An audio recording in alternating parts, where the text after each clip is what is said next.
नीलाचल निवासाय नित्याय परमात्मने बलभद्र सुभद्राभ्यां जगन्नाथाय ते नमः। जगद आनंद कंदाय प्रणतार्थ हराय च नीलाचल निवासाय जगन्नाथाय ते नमः। जय श्री राधे, जय जगन्नाथ।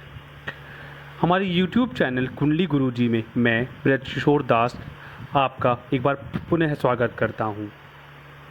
अधिकांशतः लोग सोचते हैं कि भगवान का प्रसाद सदा सदा से इस संसार में मिलता आया है, परंतु नीचे वर्णित लीला से पहले भगवान विष्णु का महाप्रसाद इस लौकिक संसार में उपलब्ध नहीं था।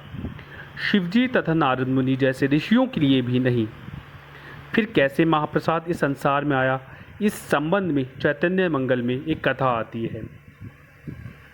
वीडियो प्रारंभ करने से पहले अगर आपने हमारे YouTube चैनल को अब तक सब्सक्राइब नहीं किया है तो चैनल को सब्सक्राइब करें, वीडियो को लाइक करें, शेयर करें और कमेंट करना ना भूलें।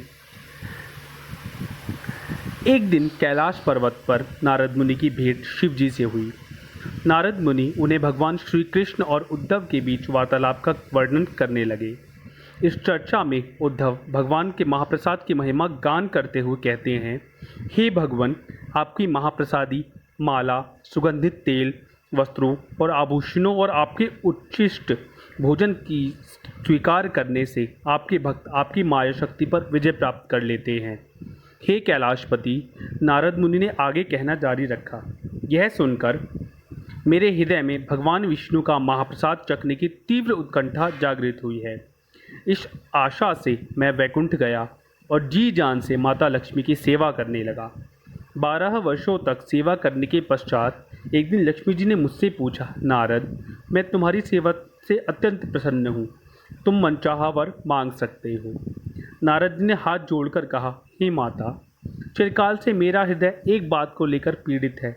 मैंने आज तक कभी भगवान नारायण के महाप्रसाद का आस्वादन नहीं किया है। कृपया मेरी यह अभिलाषा पूर्ण कर दीजिए।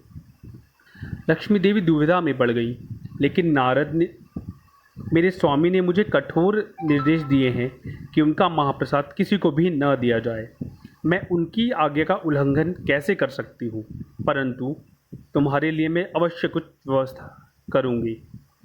कुछ समय पश्चात लक्ष्मी देवी ने भगवान नारायण से अपने हृदय की बात कही कि कैसे उन्होंने गलती से नारद मुनि को भगवान का महाप्रसाद देने का वचन दे दिया है।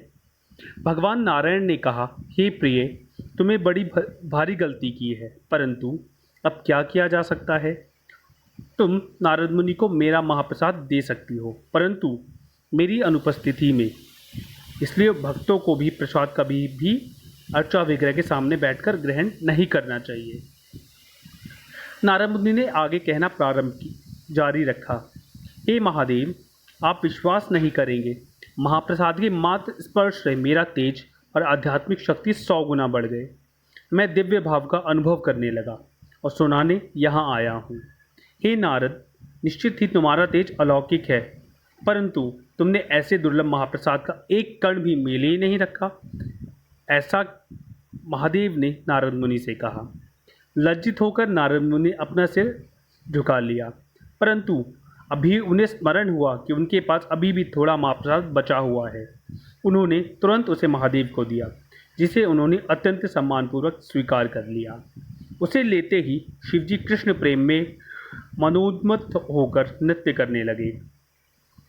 उनकी थिरकन से पृथ्वी कंपायमान होने लगी और संपूर्ण ब्रह्मांड में खतरा महसूस किया जाने लगा।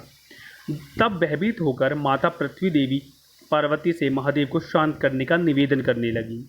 जैसे तैसे माता पार्वती ने शिवजी को शांत किया और फिर उनसे इस उन्मत्त नृत्य करने का कारण जानना चाहा। तो शिवजी ने कहा, देवी, मेरे सौभाग्य की बात सुनो, और सारा वृतांत सुना दिया और अंत में बोले, आज भगवान का महाप्रसाद प्राप्त करके मैं उन्मत्त हो गया। यही मेरे असामान्य भाव और तेज का कारण है। तभी माता पार्वती क्रुद्ध हो गई और बोली, स्वामी, आपको महाप्रसाद मुझे भी देना चाहिए था। क्या आप नहीं जानते, मेरा नाम वैष्णवी है। आज मैं प्रतिज्ञा लेती हूँ कि यदि भगवान नारायण मुझ पर अपनी करुणा नहीं दिखाएंगे तो मैं प्रयास करूँगी कि उनका महाप्रसाद ब्रह्मांड में प्रत्येक व्यक्ति, देवता, यहाँ तक कि कुत्तों बिल्लियों को भी प्राप्त होगा। आश्चर्यजनक रूप से उसी क्षण भगवान विष्णु माता पार्वती के वचन की रक्षा हेतु वहाँ तत्क्षण प्रकट हुए और बोले, हे पार्वती देवी, तुम सदैव मेरी भक्ति में संलग्न रहती हो। उमा और महादेव मेरे शरीर से अभिन्न हो। मैं तुम्हें वचन देता हूँ कि मैं स्वयं तुम्हारी प्रतिज्ञा को पूर्ण करूँगा और पुरुषोत्तम क्षेत्र जगन्नाथपुरी में प्रकट होऊंगा और ब्रह्मांड में प्रत्येक जीव को अपना महाप्रसाद प्रदान करूँगा। कहते हैं आज भी जगन्नाथपुरी में भगवान जगन्नाथ को भोग लगाने के पश्चात सर्वप्रथम प्रसाद विमला देवी यानी माता पार्वती के मंदिर में अर्पित किया जाता है। आशा करता हूँ आपको हमारा वीडियो अच्छा लगा होगा। अगर आपको वीडियो अच्छा लगे तो वीडियो को लाइक करें, शेयर करें और कमेंट करना ना भूलें। इसी के साथ मैं ब्रजकिशोर दास आपसे आज्ञा लेता हूँ। जय श्री राधे, जय जगन्नाथ।